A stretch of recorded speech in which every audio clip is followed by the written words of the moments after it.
Bem-vindos à TV Cresce Alagoas, o canal de notícias do Conselho Regional dos Corretores de Imóveis do Estado de Alagoas.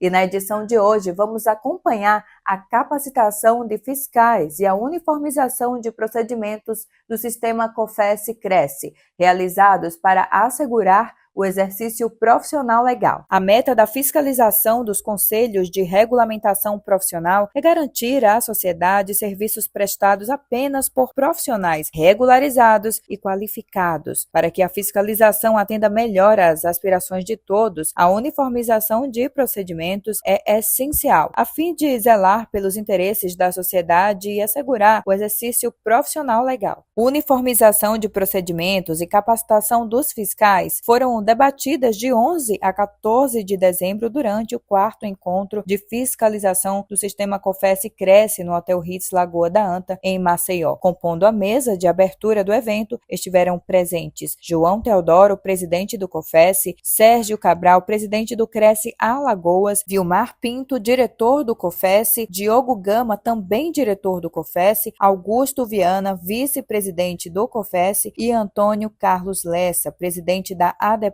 Alagoas. Além dos ensinamentos transmitidos, o encontro foi marcado pelo profissionalismo dos envolvidos. Durante 3 dias, a dedicação, responsabilidade, companheirismo e amizade entre participantes e organizadores foram fundamentais para o grande sucesso do evento. O reconhecimento de um trabalho bem feito foi muito importante para a motivação de todos. Nesse sentido, a diretoria do Cresce Alagoas agradece e compartilha este sucesso com palestrantes, diretores e presidentes do COFES, conselheiros e fiscais dos Cresces.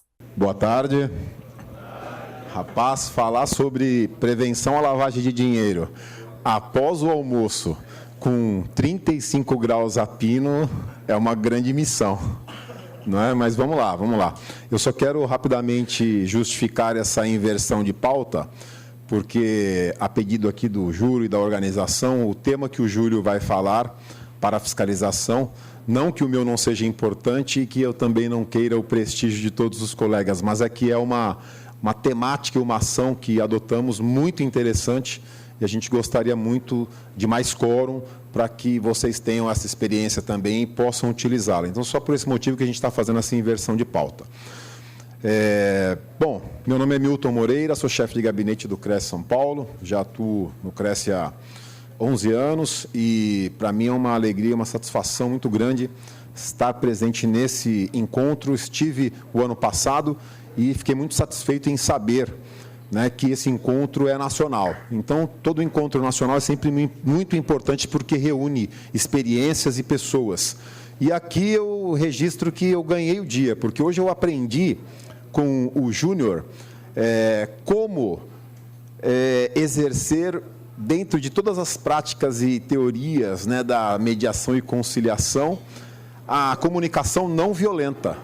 Porque quando ele falou que chegou lá no plantão para fiscalizar, o cidadão colocou uma 12 na mesa, ele pegou e virou e falou: olha, eu vim aqui para lhe ajudar, mas se você não quer, eu vou embora. Então, quer dizer, foi uma rápida prática ali de uma teoria, de uma reflexão da comunicação não violenta. Então, e gostei muito, comentei com o colega, gostei muito da apresentação e da experiência, né? A experiência dos senhores fiscais é algo fantástico. Só quem está na rua, na chuva, no sol, na abordagem, sentindo as aflições de quem está sendo fiscalizado, é que sabe a dificuldade do dia a dia do analista, né, do fiscal.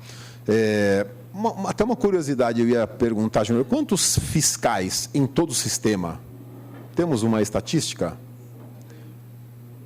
Não temos. Porque eu ouso arriscar que o sistema COFES-Cresce é o maior conselho de fiscalização em números de fiscais. Sim, não é? E no GEAF, mais ou menos? Também não temos uma... 75, mais ou menos. Excelente.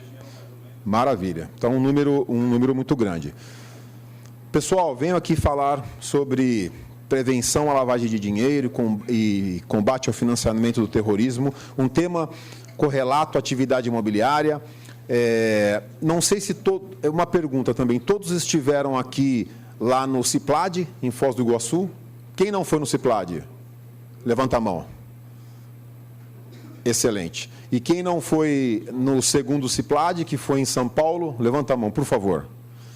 Excelente. Por que eu pergunto isso? Porque eu peço um pouco de paciência e vênia aos demais colegas que já conhecem a matéria, porque eu quero trazer um pouco da evolução histórica e aprofundar um pouco na nossa resolução, para contextualizar e fazer com que todos estejamos na mesma página.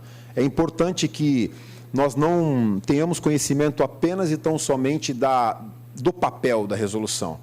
É interessante que a gente discuta, a gente possa discutir. Tem uma colega de Curitiba que é muito interessada no assunto, já conversamos várias vezes, e eu ouvi algumas provocações aqui nesses 2 dias de palestras que eu achei muito interessante. Então, ao longo aqui da minha apresentação, eu prometo tentar respeitar os 50 minutos. Eu vou também provocá-los para que a gente possa criar processos e protocolos e sabermos onde estamos e onde queremos chegar. Eu gostei muito, salvo engano, foi o Marcelo, né, um colega que trouxe aqui uma manifestação sobre atas e sobre... Foi isso, né? Foi o Marcelo, isso. Achei muito interessante isso, porque, de fato, a gente tem que ter metas, nós temos que cumprir propósitos e objetivos ao longo do próximo ano. Então, eu até mudei um pouco minha apresentação com base na sua fala, para provocá-los e, quem sabe, conseguirmos alcançar aí alguns números e estatísticas. O que é PLI-DFT? É uma sigla estranha, mas significa prevenção à lavagem de dinheiro e financiamento ao terrorismo, e eles também, né, agregaram uma atividade curiosa, né, que é o combate à proliferação de armas de destruição em massa, né? Aí eu me pergunto, como explicar para um corretor de imóveis que nós temos uma resolução COFES que obriga ele a se preocupar dentro de suas intermediações de compra e venda ou locação, que ele tem que se preocupar com o combate à proliferação de armas de destruição em massa. É algo inovador, mas que aos poucos a gente vai ter que levar a informação para que esses corretores, essas imobiliárias possam entender, né? Aqui um conceito simples, consiste no processo de disfarçar a origem dos recursos obtidos por meio de atividades criminosas, como corrupção, tráfico de armas, terrorismo, fraudes financeiras. Aí eu trago também uma manifestação até do Dr. Tibério, tráfico de pessoas. Todas essas atividades também estão correlatas aí a atividade de lavagem de dinheiro, para tornar-nos legalmente utilizáveis. A lavagem de dinheiro ela possui 3 fases, né? Colocação, ocultação e integração. Colocação literalmente a colocação do dinheiro no sistema econômico. É muito comum que a gente perceba algumas atividades de difícil prática para a lavagem, como, por exemplo, hoje em dia, farmácias, salões de beleza, porque movimentam muitos recursos financeiros do ponto de vista da atividade profissional. E, obviamente, que no mercado imobiliário, a gente percebe que essas 3 fases elas estão em um mesmo momento, porque aquele que, de certa forma, faz a aquisição de uma propriedade, que não quer se identificar, ou que ele não quer identificar a origem do recurso, ou que ele não tem capacidade econômica para a aquisição daquele recurso, se enquadra bastante no mercado imobiliário. No nosso segmento, essas 3 fases, elas atuam ali em um mesmo momento. E onde surgiu, né, essa prevenção à lavagem de dinheiro, financiamento ao terrorismo no cenário internacional? Muito se fala da história, né, do Al Capone, que ele se utilizava das lavanderias de carro e de roupas para trazer aquele recurso de origem ilícita criminosa de maneira legal, né? O Al Capone ele não foi preso por todos os crimes que ele cometeu, ele foi preso por crimes fiscais. Mas, dentro desse cenário, na Convenção de Viena, foi desenvolvido uma atividade, né? O surgimento de uma convenção com prazo de 10 anos dos signatários. Eles tinham 10 anos para os países, para que pudessem alcançar e assinar e respeitar essa política de prevenção e adotar essas atividades.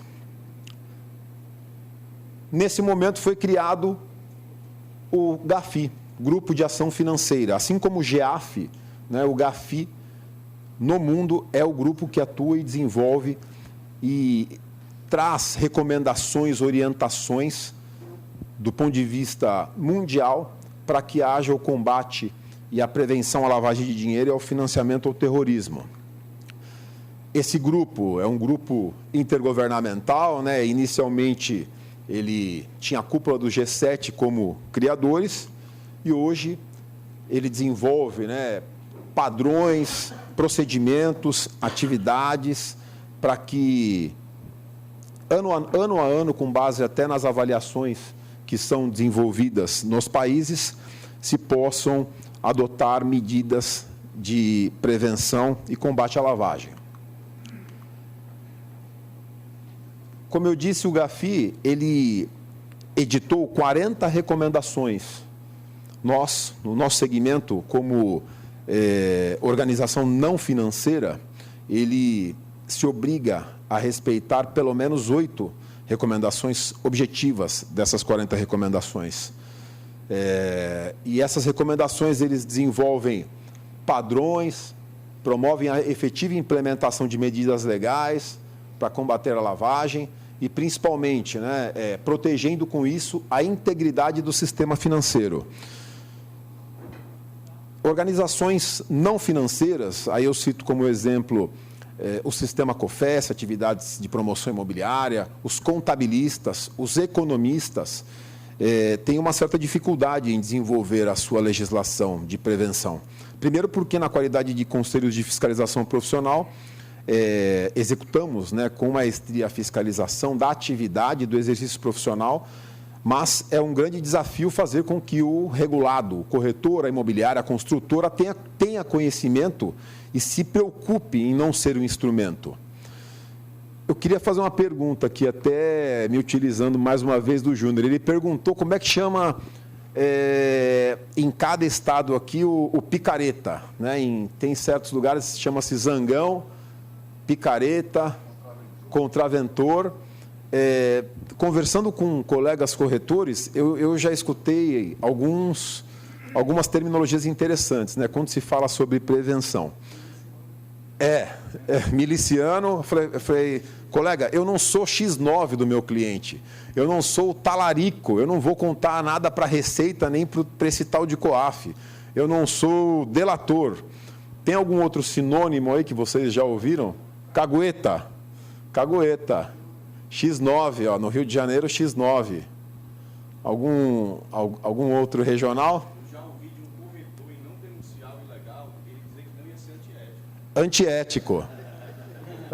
É uma boa. É legal porque ele não ia ser antiético. Tá. Ele não ia quebrar a confiança do cliente. Esse é o argumento da OAB, né? A OAB até hoje não se obriga à Lei 9.613, exatamente sustentando, né, a confiança e o sigilo profissional. Pois é, o que em outros países isso já está superado e as suas organizações, né, dos advogados já se obrigam a prestar as comunicações. Mas, enfim, voltando aqui a esse grupo financeiro internacional, o Brasil integrou desde 1999, já tivemos um brasileiro que presidiu o GAFI, e também o que presidiu o GAFILAT, responsável por toda a Latinoamérica, e o Brasil vem se destacando, pelo menos vem com muito entusiasmo e disposição para respeitar a essas 40 recomendações.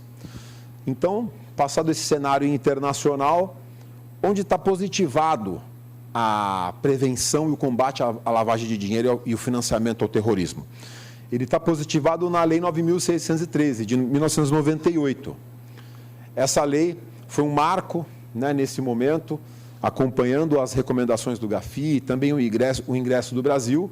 Foi sancionada pelo presidente da República, pelo Fernando Henrique, e nesse momento o Brasil estava ingressando, né, em todo o cenário mundial para o combate à lavagem.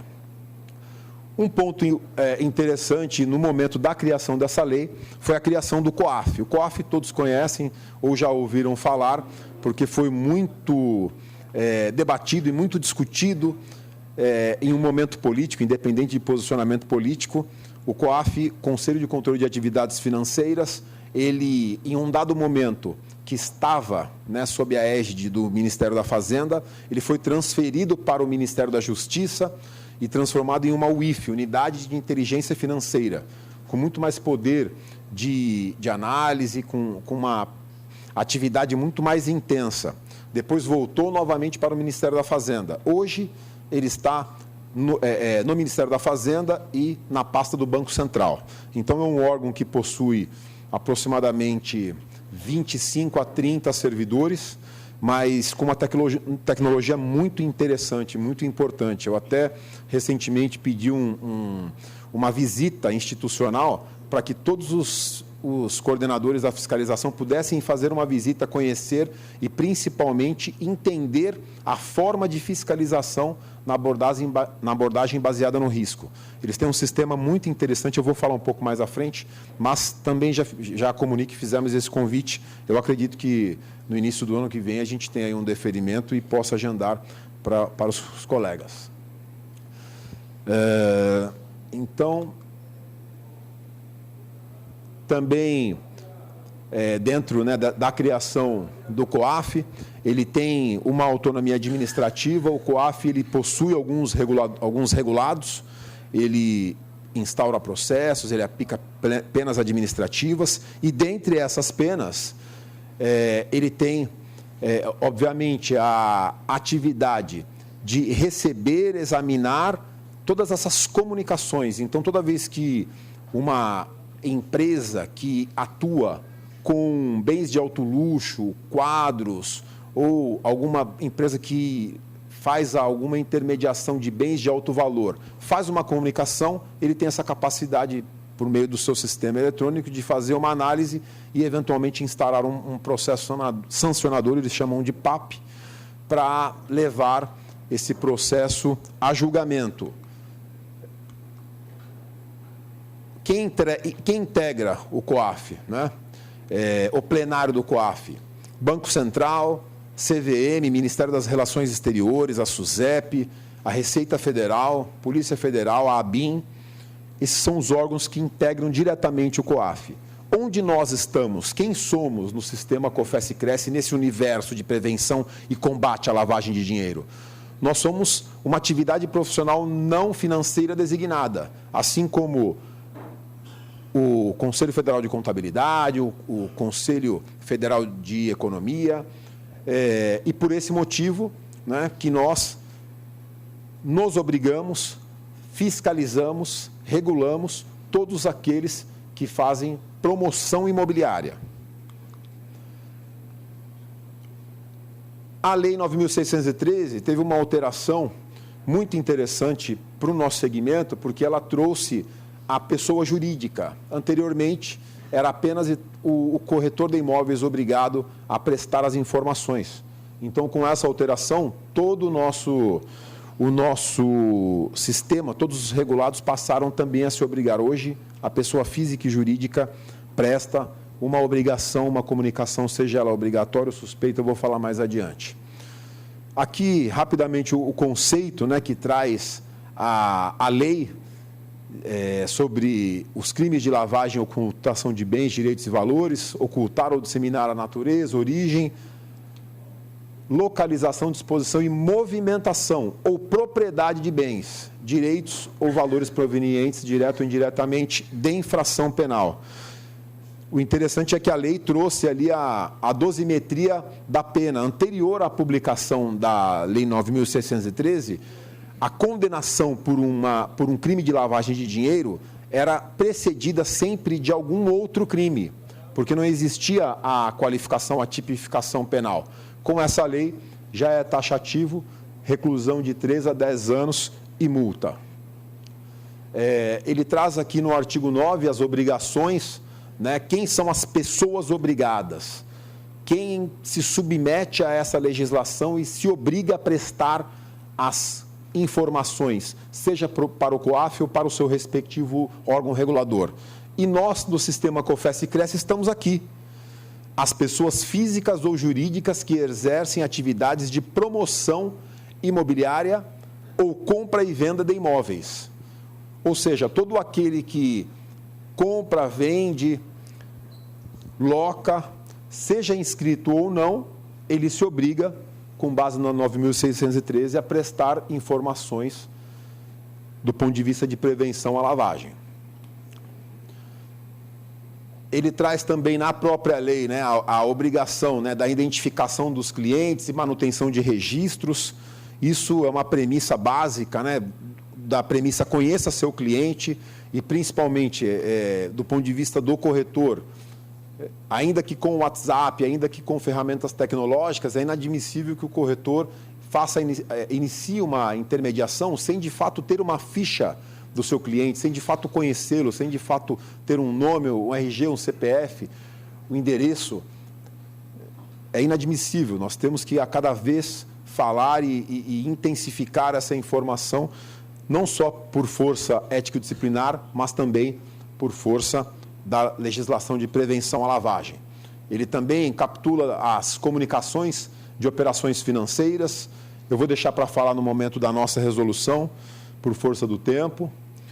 E, principalmente, né, deverão comunicar ao COAF, abstendo-se de dar ciência de tal ato a qualquer pessoa, inclusive aquela a qual se refira a informação, no prazo de 24 horas, a proposta ou realização do negócio. Proposta ou realização do negócio. Né? E eu coloquei ali uma informação, sigilo da informação. Por quê?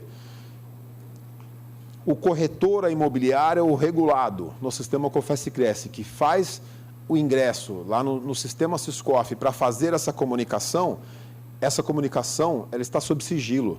Então, eventual instauração de processo, essa pessoa, esse comunicante, seguramente não será noticiado. Então, é isso que garante a tranquilidade para esse que vai fazer uma comunicação. Mas aí eu pergunto aos senhores, né, que foi uma pergunta que me fizeram. Cidadão, região de fronteira, já conhece ali quem é quem, fazendo uma intermediação lá de uma fazenda e descobriu, ou tem indícios de que seja lavagem de dinheiro, por tráfico de armas, de drogas, ou seja lá o que for. Ele faz ou não faz o negócio? Fazendo a comunicação. Sim ou não? A fazenda esteja totalmente legalizada, a obrigação dele, o fato dele é imobiliário, é a fazenda. A atividade do pretendente depende da venda. Faz o negócio. Perfeito, corretíssimo. Ele faz o negócio, ele faz a comunicação, por óbvio, né, para que não seja um instrumento daquela operação, recebe os seus honorários, obviamente, né? Se não receber os honorários, não faz. E também não vai negociar. E faz a comunicação. Porque aqueles sinônimos, né, talarico, X9, ele não será. Porque se ele não fizer a comunicação, ele vai ser um instrumento, ele vai responder por aquela negociação. Então, a recomendação é que ele faça a comunicação e, sem dúvida nenhuma, não deixe de concluir o negócio. Aí, até conversando com o Júlio ontem, ele trouxe o exemplo, né, do Gritzbach, né, Vinícius Gritzbach. Acho que todos viram esse acontecimento do falecimento, do assassinato, né, de um corretor de imóveis. Vejam, senhores, corretor de imóveis lá no aeroporto de Guarulhos. Não sei se todos repararam, mas nos últimos 3 domingos, no Fantástico, teve uma manifestação, seja ela qual for, sobre esse episódio. Então, para ver a dimensão do assunto, e até o Júlio fez... Por favor, Júlio, comenta a sua... Não, eu comentei com ele que esse corretor de imóveis, ele foi assassinado porque ele se envolveu, mergulhou de cabeça no crime organizado, ele se envolveu com o PCC, é o que tudo indica, é o que sai nas reportagens. Mas se ele fosse um corretor conhecedor da lei de prevenção à lavagem de dinheiro e não tivesse mal intencionado, ele poderia fazer um negócio que chegasse até ele através do PCC, fechava negócio, recebia seus honorários e ela fazia a declaração de transação suspeita para o COAF.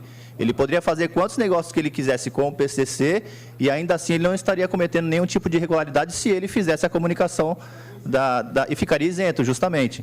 Então, obviamente que não foi o caso, porque ele acabou se envolvendo, mas se ele não tivesse esse envolvimento e fosse conhecedor da lei, ele conseguiria ter os honorários dele dessas transações, não seria responsabilizado, mas provavelmente seria morto também, de novo, né?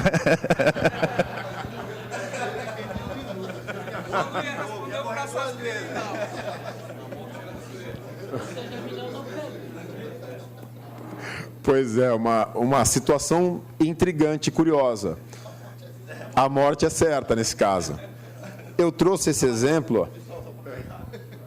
Eu falei que a morte era certa, mas de fato eu estou até tirando a credibilidade do COAF. O que o Milton falou, de fato, a gente sabe que acontece. O COAF trata essas informações com sigilo, e se ele tivesse feito da forma que eu falei aqui, ele não seria identificado pelo PCC, que foi ele que denunciou, talvez de outras formas, mas não pelo COAF, para ficar claro, né? Sim, foi uma brincadeira, evidentemente, mas ele integrava, né, todo aquele grupo, aquela facção. Então, mas para ver como um único acontecimento e a simples manifestação da palavra corretor de imóveis é capaz de causar um dano reputacional imenso à nossa categoria.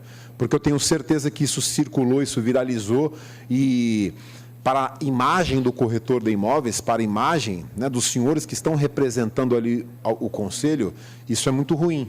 Então, eu até, já trazendo a reflexão, vou até antecipar um pouco a minha provocação. Esse tipo de notícia, de ocorrência, ela é traumática, ela é trágica, mas ela é importante para que a gente saiba o que fazer e de que forma responder a esse tipo de ocorrência. Porque é importante que tenhamos uma resposta única de todo o sistema. Quando tem um corretor que está envolvido em um homicídio, em um estelionato, em lavagem de dinheiro, é importante que todo o sistema tenha a mesma resposta, porque redes sociais, por exemplo, no CRES São Paulo, foi uma enxurrada, né, de comunicações e de mensagens e de manifestações quando dessa notícia que era corretor de imóveis. E a gente tem que estar preparado para essas respostas, uma resposta objetiva, assertiva, que não venha ainda mais, né, ampliar o debate. Eu vou falar um pouco mais adiante, que eu tenho a imagem aqui da notícia no Estadão, e já antecipo, com base nessa notícia que saiu no Estado de São Paulo, nós instauramos um processo, fomos aos autos no Tribunal de Justiça para conseguirmos baixar os processos que estavam disponíveis, que não em segredo de justiça, e os que não, nós já oficiamos o juiz que está capitaneando os processos para que eles nos informem, se não o processo inteiro, mas pelo menos nos dê acesso às peças principais para que a gente possa instaurar em face do corretor que estava envolvido e o nome mencionado, e que era corretor, era ativo, já com pelo menos uns 8 anos de inscrição. Mas vamos aqui adiante para que... Como é que eu estou de tempo aí, Júlio? Que horas são? 20 minutos. Tá. Eu vou acelerar um pouco. Vamos lá. Então, aqui, em relação às penas, a pena positivada na própria lei, desde a advertência até uma multa de 20 milhões e a cassação e suspensão da autorização do exercício da atividade, operação ou funcionamento.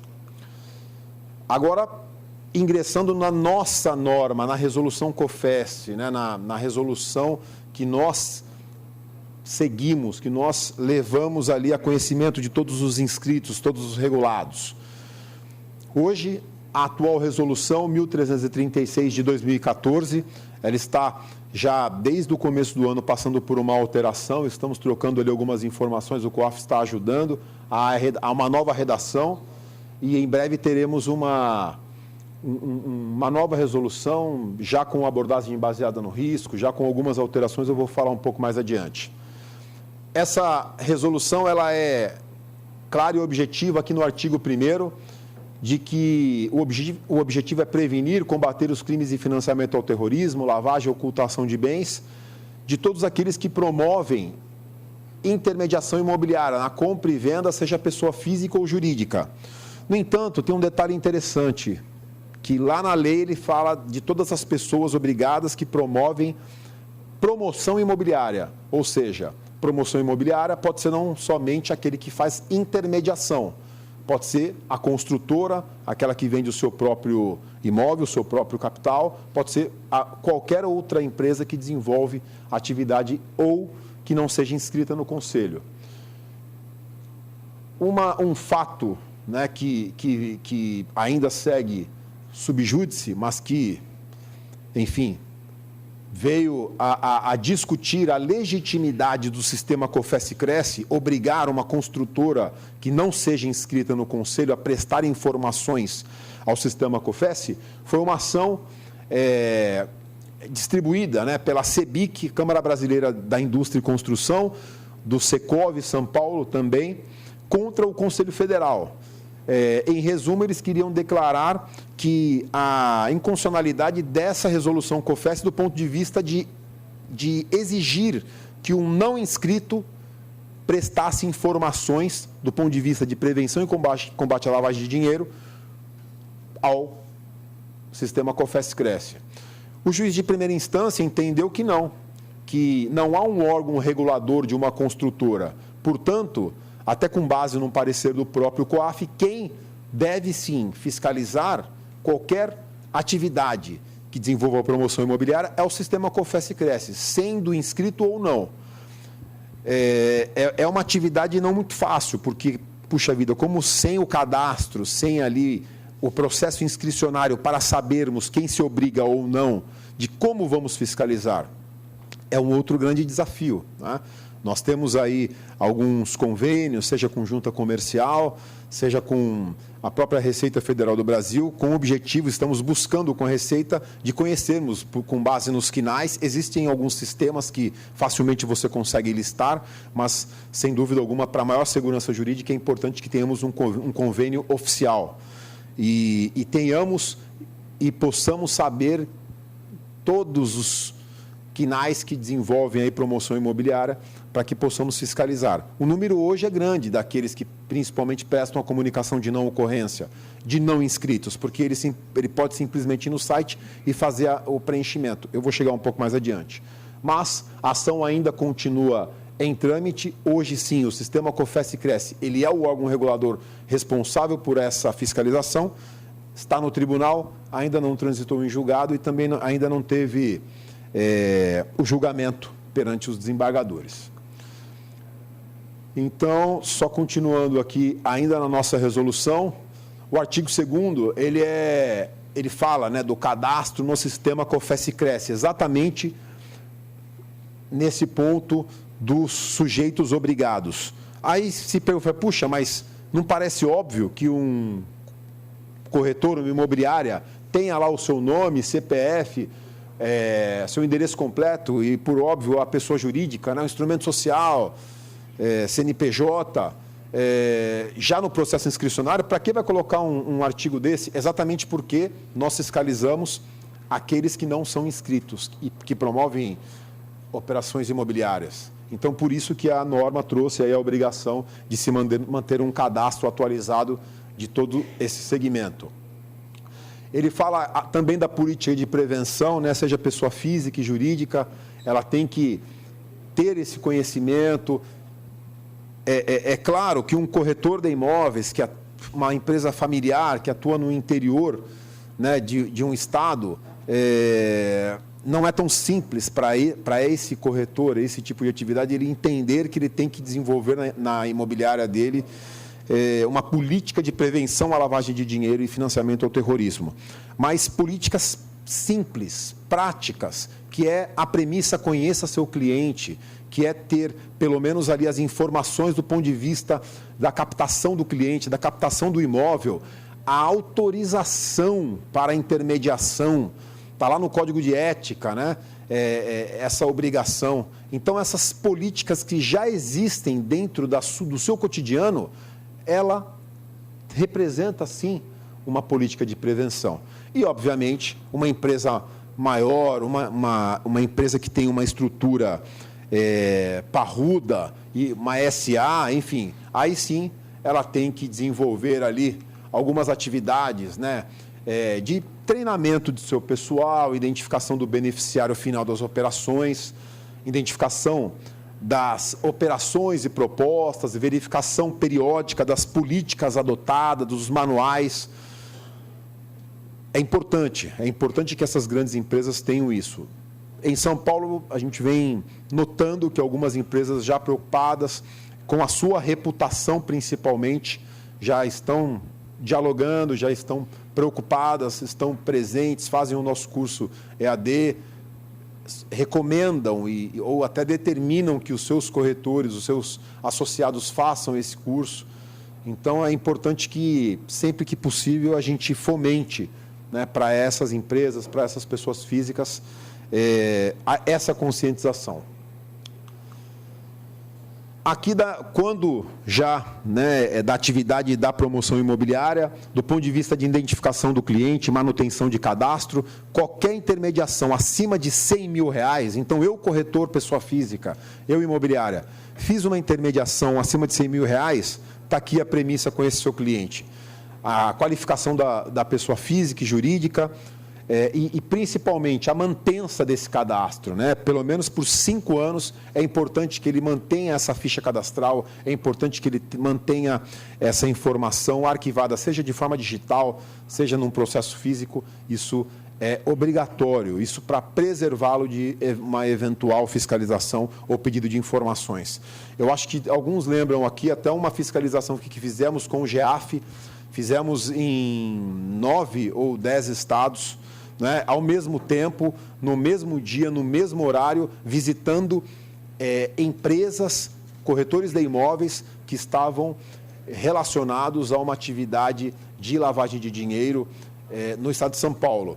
Então, foi se eu não estou enganado, foi a primeira ação que fizemos em conjunto, né, com o Ministério Público de Prevenção à Lavagem, em conjunto com outros regionais. Então, foi uma experiência interessante. Depois fizemos um grande relatório. Eu acredito que alguns aqui tiveram conhecimento. Do registro das transações, né, em relação à operação, à compra e venda, à atividade imobiliária, né? O que é importante para o corretor saber que ele tem que ter como básico? A identificação do imóvel, a sua descrição completa, o número da matrícula, o número de inscrição na municipalidade, as informações do imóvel, a identificação dos clientes, de eventuais intervenientes na transação, mandatários, advogados, identificação da transação, do cliente, a moeda utilizada, né? A gente observa aí uma tendência em relação à promoção imobiliária por meio de moedas virtuais, então é importante também que ele tenha isso muito bem consignado, e a forma de pagamento, se foi em espécie, em cheque, por meio de transações internacionais, transações bancárias, ou por meio de algum bem de alto valor, alguma obra de arte. É muito importante que ele tenha isso muito bem descrito, para que ele tenha tranquilidade de prestar alguma informação, se provocado. Agora, das comunicações ao COAF, né? Porque muito se fala em relação à lei. Eu trouxe ali o positivado na lei, que o regulado tem 24 horas da proposta ou efetiva conclusão do negócio, e a nossa resolução ela traz, né? É muito claro em relação a o que é uma comunicação, quais são as comunicações, né? São comunicações obrigatórias ou comunicações suspeitas, e qual é a comunicação obrigatória? Qualquer intermediação acima de R$100 mil em dinheiro, em espécie, independente de toda a documentação muito bem preenchida, toda a informação muito bem rastreada, é uma obrigação do regulado, seja corretor, seja imobiliária, prestar essa comunicação ao COAF. Então, isso é incontroverso. Fez a compra, fez a venda em dinheiro, presta comunicação. Há uma tendência mundial de diminuir esse recurso, porque muito se fala em relação ao pagamento sucessivo, né? Então as pessoas vão lá e pagam 30 mil, depois mais 30, mais 50, para evitar aí eventual comunicação. Então, provavelmente, na atualização da resolução, nós teremos aí a diminuição desse valor. Também aqui algumas hipóteses, esse já foi revogado pela resolução do COAF, e aqui alguns exemplos das comunicações suspeitas. Eu não sei se de fato há um indício ou não de lavagem de dinheiro, mas eu acho que sim. A norma traz aqui exemplos do que pode ser uma comunicação suspeita e do que nós devemos fazer.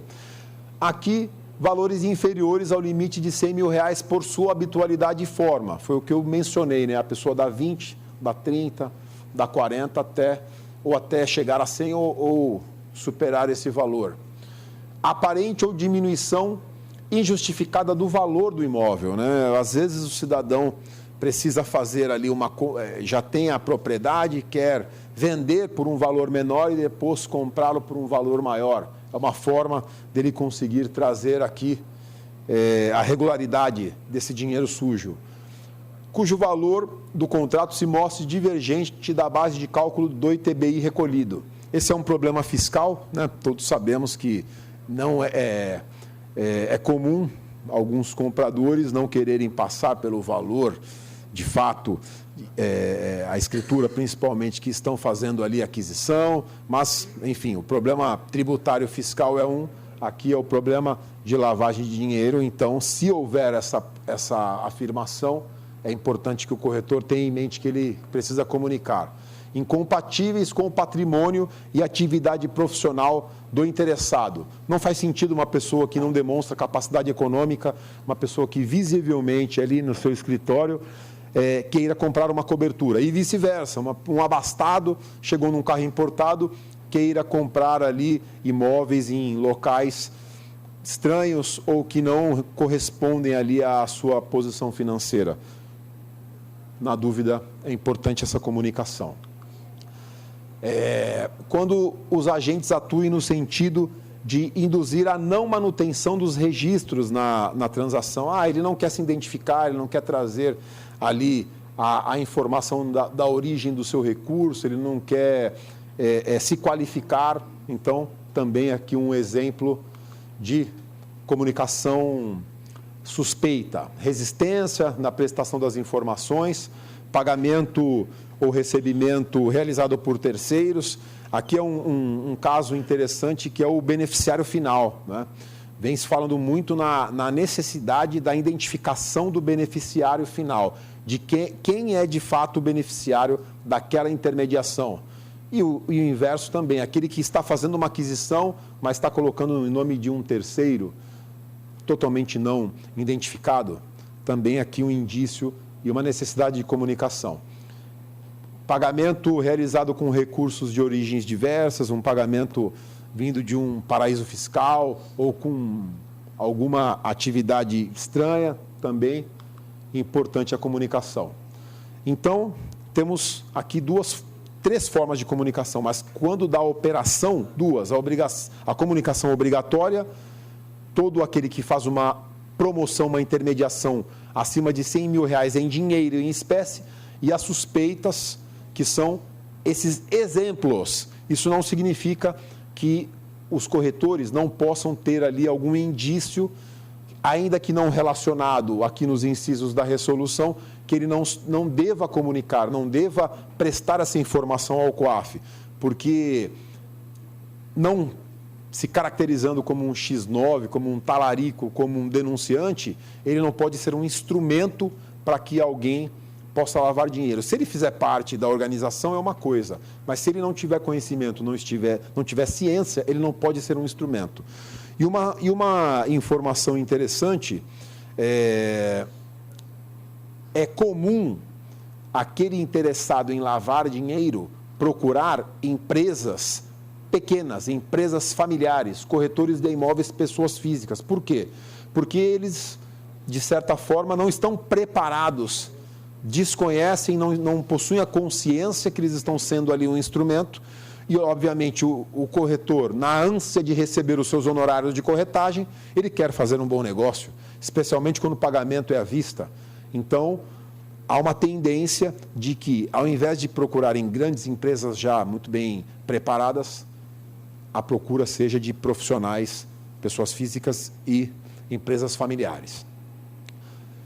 Eu não, no curso de um ano, né, no exercício, exemplo, de 2023, de 1º de janeiro a 31 de dezembro, eu não fiz nenhuma intermediação obrigatória com dinheiro, com R$100 mil em espécie, tampouco suspeita dentro daquele rol. Todas as minhas intermediações foram mediante financiamento bancário, foram através de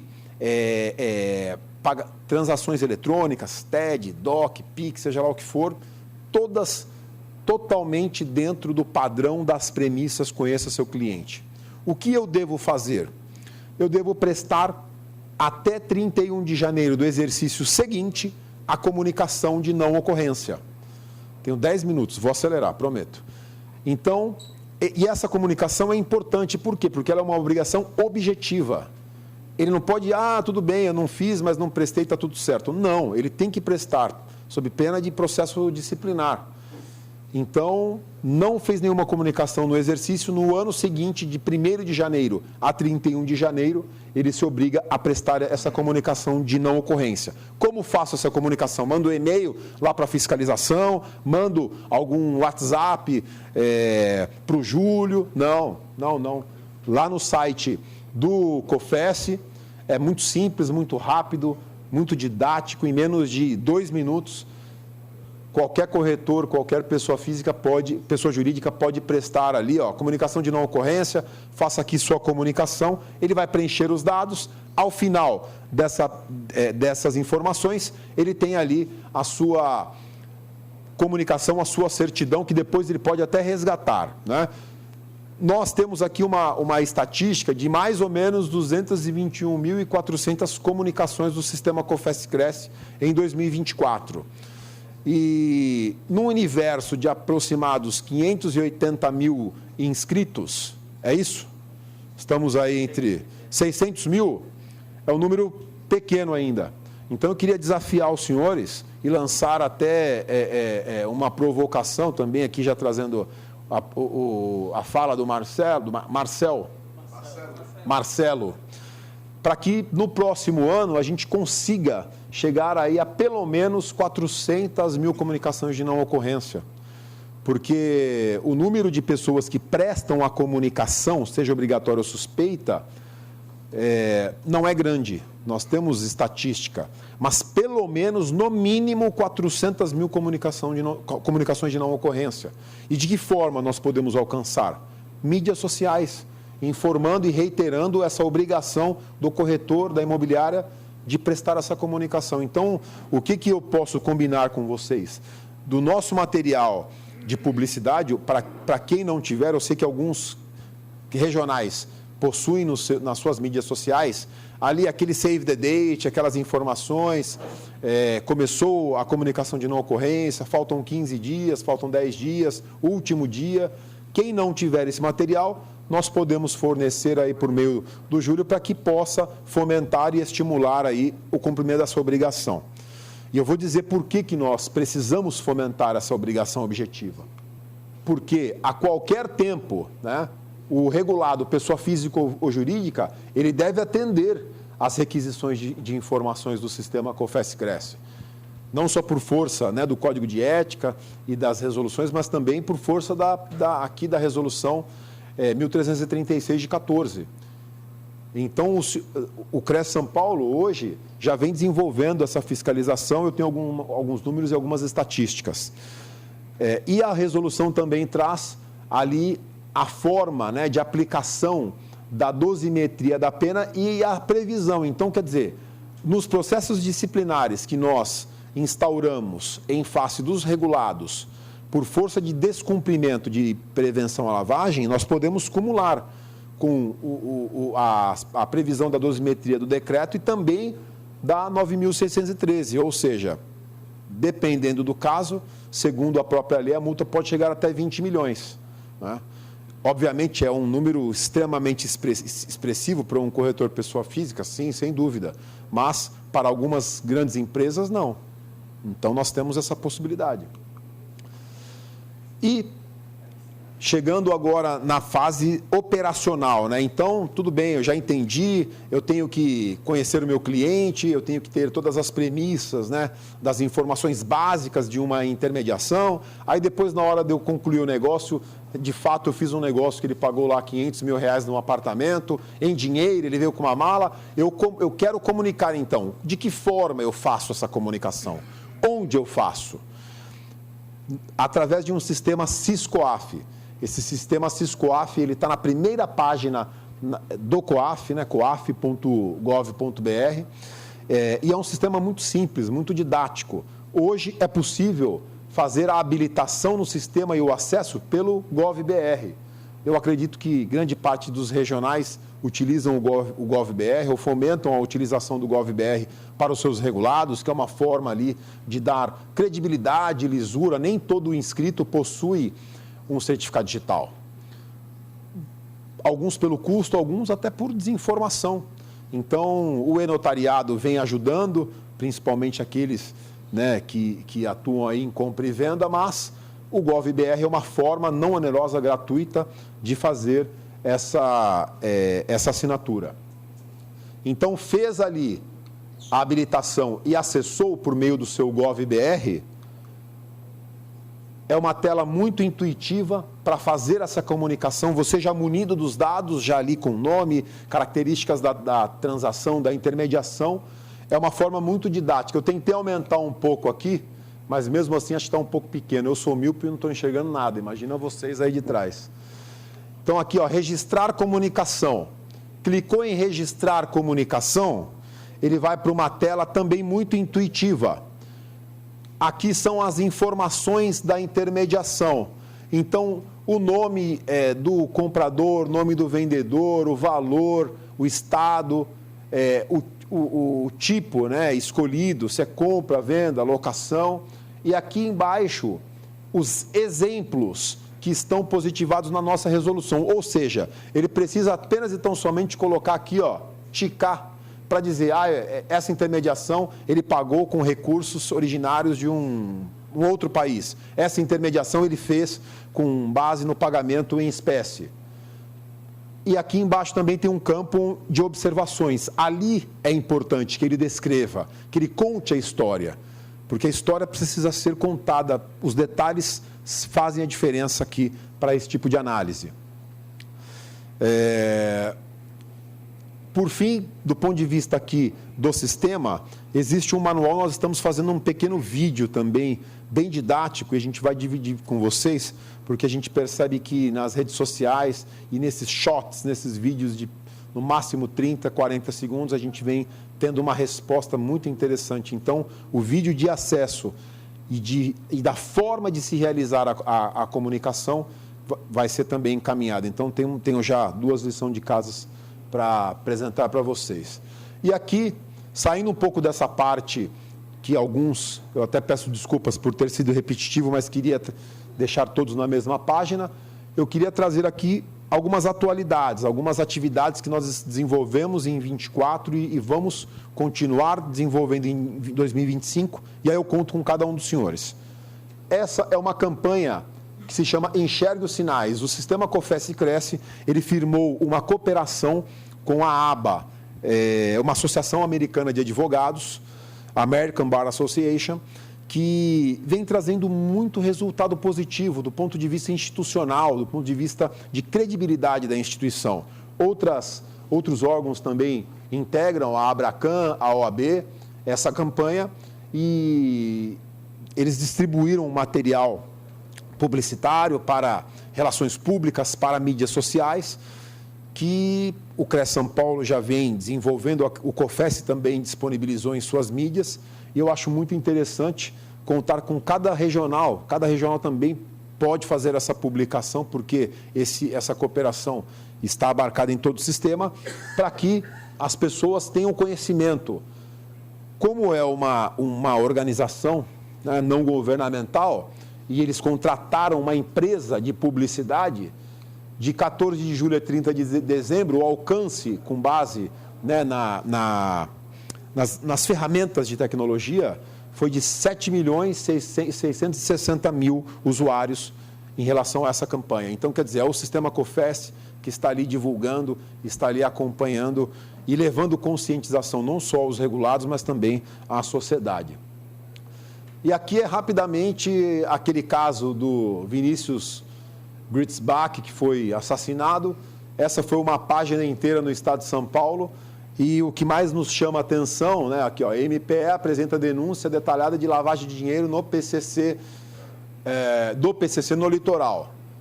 É a manifestação aqui, a informação de que um corretor fulano de tal estava envolvido nesse cenário. Então, do ponto de vista reputacional para o nosso segmento, para o sistema COFES-Cresce, para toda a profissão, isso é muito ruim. Isso repercute de maneira muito ruim. Essa organização, nós já pedimos, ela desenvolveu já um primeiro treinamento, que foi, do ponto de vista de relações públicas e jornalismo, né, para porta-vozes, quando da necessidade de comunicação e de resposta à sociedade em relação a esses episódios. E a jornalista que participou falou que foi muito interessante. Então, nós fizemos uma requisição de que eles possam fazer um treinamento com todo o sistema, todos os coordenadores da fiscalização, para entenderem, né, quando de uma notícia e onde buscar e de que forma se posicionar.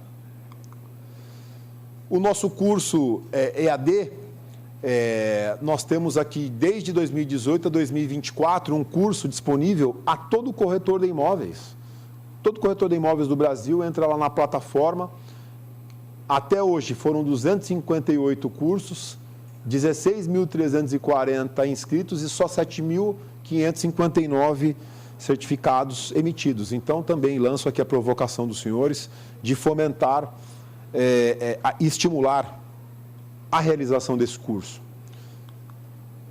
Aqui, rapidamente, já partindo para o final, então, os autos de constatação que nós lavramos quando de fiscalização de rotina que não possui nenhuma irregularidade, todo fiscal ele presta uma informação para aquele regulado. Então, eu acredito... Que regional que faz isso hoje? Chegaram a fazer. Mas vocês lançam no AC essa informação? Pois é importante que quando dessa prestação da informação do curso, das obrigações, para que não seja um instrumento, das premissas, conheça o seu cliente, do estímulo de que façam o curso EAD, é uma estatística que vocês produzem, é uma informação que vocês estão levando ali àquele regulado, àquele profissional. Do ponto de vista do sistema, isso é importante, e do ponto de vista do regional, mais ainda, porque é a atenção e o atendimento à fiscalização. Só aqui uma estatística em relação a processos disciplinares instaurados, né, de prevenção à lavagem. Em 23 foram 18 processos, em 24, 30 processos esses que notificamos por descumprimento da comunicação de não ocorrência, ou seja, o corretor ou a pessoa jurídica deixou de prestar a comunicação de não ocorrência. Nós instauramos um processo, notificamos, eles prestaram esclarecimentos, de fato não conseguiram comprovar, porque nós não tínhamos no nosso sistema aquela informação e tampouco eles também apresentaram alguma certidão, um problema sistêmico talvez. Então, ao final, foi aplicada ali a pena, o regional, a turma de julgamento que julgou, aplicou a censura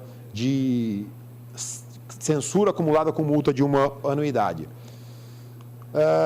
E já aqui, prometo, partindo para as provocações finais, né, combater a corrupção e o crime organizado é um dever do sistema COFES-Cresce.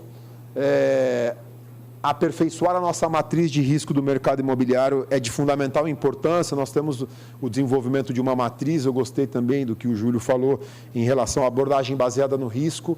O COAF tem uma experiência, por isso que eu acho que seria interessante cada coordenador ir visitar o COAF, porque essa experiência da abordagem baseada no risco faz com que eles tenham uma capilaridade impressionante de fiscalização. Então, é como se fosse um filtro do ponto de vista de fiscalização. Eles mandam uma fiscalização digital para 1.000 pessoas e dessas 1.000 pessoas eles vão eliminando ali o risco para que, de fato, uma diligência seja alcançada em aproximadas 30, 20 diligências. Então, eu ouvi aqui que há uma média estatística de, no mínimo, 2 visitas por regulado por ano. Eu tenho dúvida se todo regional consegue fazer 2 visitas por inscrito por ano. Não sei, tenho dúvida. Não conseguem. Pois é, a abordagem baseada no risco faz com que a gente consiga aproximar daquele que, de fato, tem indícios de cometer alguma irregularidade ético-disciplinar.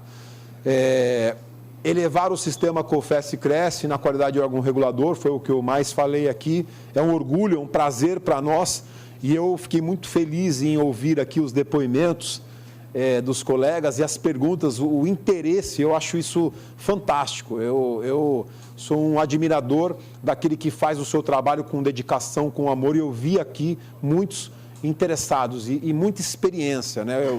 Eu entendo que quem tem conhecimento tem poder, então eu vejo que nessa sala aqui existe muito conhecimento e muito poder. Então, os corretores de imóveis, se hoje são mais respeitados, é porque há um trabalho muito grande aqui do sistema COFES-CRES e dos fiscais, especialmente dos fiscais. Por fim, aqui a profissão valorizada, está ali Código Civil Brasileiro. Eu adoro e tenho orgulho de dizer que a profissão de corretor de imóveis é uma das poucas que homenageadas no Código Civil Brasileiro. Tem um capítulo exclusivo da corretagem, né? Que outra profissão tem um capítulo dedicado lá a essa profissão. E é uma profissão que, sem dúvida alguma, realiza sonhos, né? Há uma estatística que aponta que 0,8% da população alcança um único imóvel, uma propriedade. Evidentemente que existem, né, milhares de abastados que possuem milhares de imóveis, mas nessa estatística significa que tem gente que vive uma vida inteira e não tem uma propriedade, ou seja, a pessoa mora de aluguel ou vive na casa de alguém durante a vida inteira. Então isso é muito ruim. Saber que um corretor realiza o sonho de entregar uma chave, de fazer com que uma família tenha um lar, isso é fantástico. Senhores, agradeço a atenção, desculpe se foi muito rápido, se tiver alguma dúvida estou aqui à disposição, se pelo tempo também vou ficar aqui até o fim do dia, estou completamente à disposição para falarmos sobre o tema. E mais uma vez, obrigado pela atenção, é sempre um prazer estar com vocês. Lanço aqui uma outra provocação de fazermos um grande evento como esse, como foi dito aqui pelo presidente João Teodoro.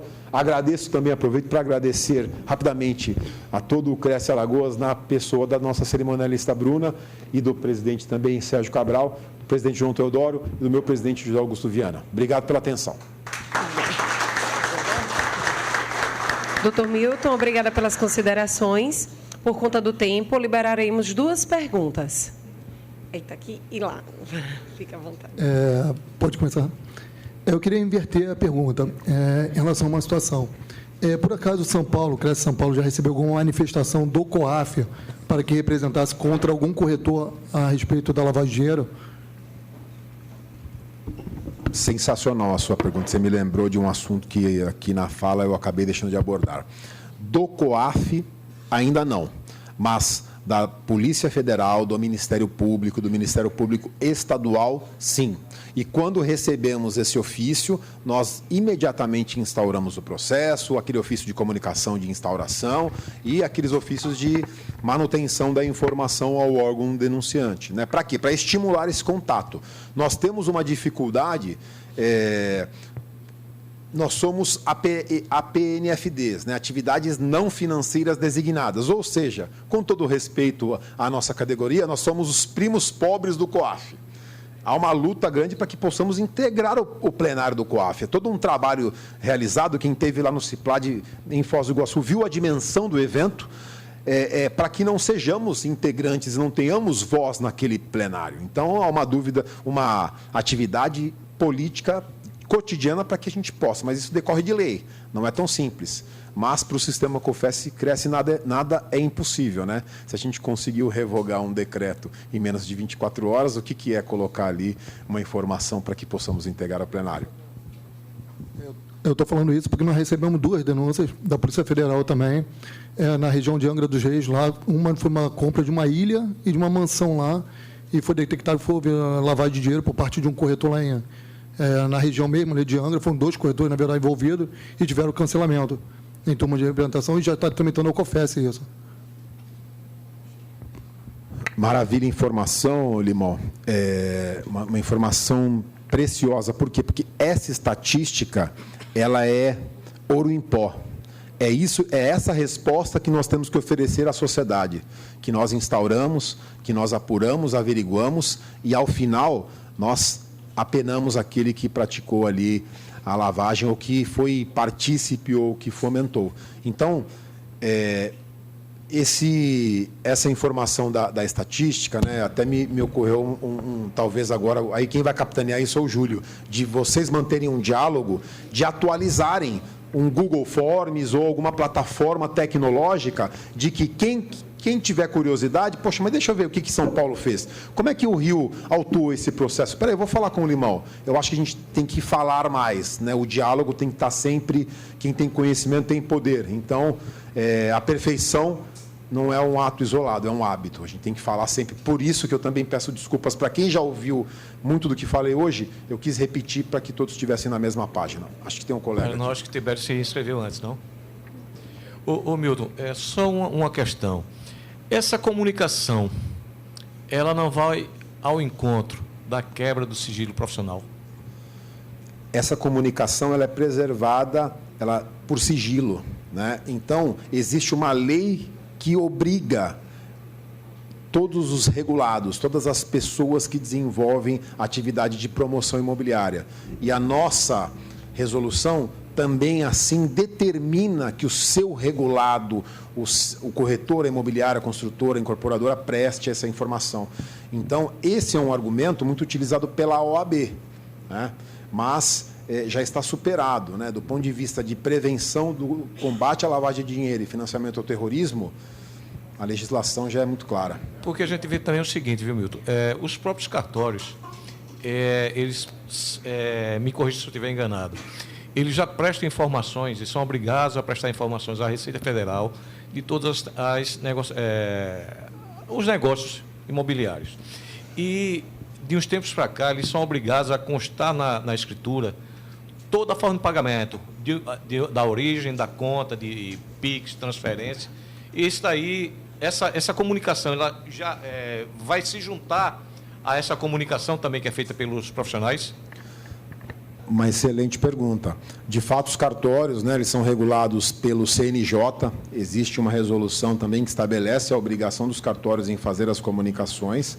E é exatamente essa inteligência financeira que combate a lavagem. Então, quando o corretor que fez da proposta ou da concretização do negócio fez uma comunicação ao COAF e, por sua vez, o cartório também enviou uma comunicação ao COAF, com essas informações que ele vai analisar, ele vai instaurar ali um RIF, né, um relatório de inteligência financeira, que ao final, se de fato constatado ali algum crime, ele encaminhe para os órgãos de persecução penal. Então,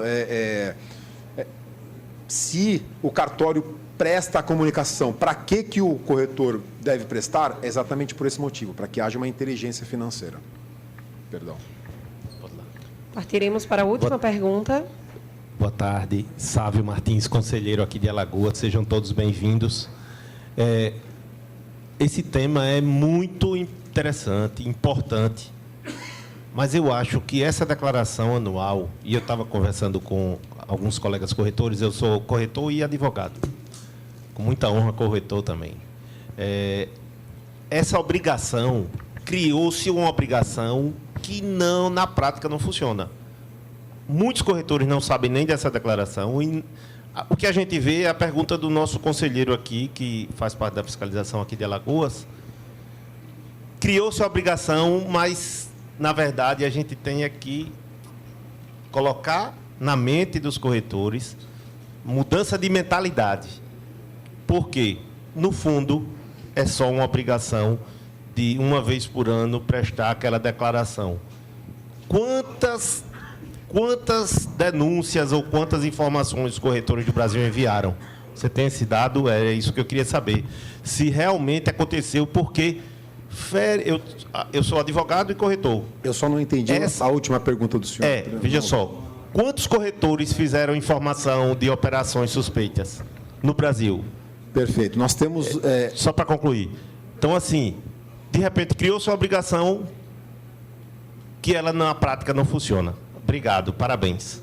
Imagina, a lei é de 1998, né, para o senhor ver que é uma lei antiga, e algumas leis sequer atingem a sua finalidade, o seu objetivo. Há uma média de aproximadas 7.000 comunicações por ano, sejam obrigatórias ou suspeitas, uma média. No entanto, a qualidade dessa comunicação ainda é muito ruim, porque alguns corretores, algumas imobiliárias, são conscientes da obrigação de prestar a comunicação, mas não entendem a forma ou o objetivo da comunicação. Então, a sua pergunta é muito interessante, porque, de fato, o desconhecimento gera apenas uma obrigação a mais, que ele tem que, todo mês de janeiro, ir lá no site fazer mais uma obrigação a um órgão regulador, dentre as outras tantas do seu exercício profissional. Mas nós aprendemos, em 2023, com base na abordagem baseada no risco, quando notificamos alguns corretores para prestarem informações das suas intermediações, a princípio entendemos que eles não iriam prestar, que eles iriam dificultar a fiscalização, que eles iriam ser refratários a prestar a informação. E, para nossa surpresa, foi o contrário. Alguns corretores até interessados em... Não, eu quero apresentar, eu estou totalmente regular, está aqui, eu mandei as informações conforme a orientação do auto de notificação e pergunto se devo prestar algum outro esclarecimento. Então, do ponto de vista pedagógico, essa comunicação de não ocorrência, ela é muito importante, porque faz com que o regulado passe a ter consciência de que ele não deve ser um instrumento de lavagem. Obviamente, aquele que é partícipe, aquele que, né, está ali compactuando com a facção, com alguma situação de lavagem, aí isso é inevitável. Mas, particularmente, eu entendo que essa obrigação, sim, ela decorre da lei, isso está na Lei 9.613 e na nossa resolução. Então, também reitero o pedido de que todos os regionais informem, prestem, levem a informação dessa obrigação, façam com que o corretor comunique, preste a comunicação de não ocorrência. Por quê? Para que ele entenda, ele seja consciente e, aos poucos, aquilo se torne uma rotina, né? Aquela premissa, conheça seu cliente, aquela informação, desde a autorização de intermediação, os dados cadastrais, a ficha assinada, a promessa de compra e venda, isso seja natural. A tecnologia ela é muito interessante, o WhatsApp ficou muito dinâmico, a autorização é no WhatsApp, mas, às vezes, para alguns profissionais, ela acaba depondo contra. Dr. Milton, obrigada pelas considerações. Gostaria de convidar o presidente do CRECI de Pernambuco, senhor Francisco Monteiro, para entrega do certificado.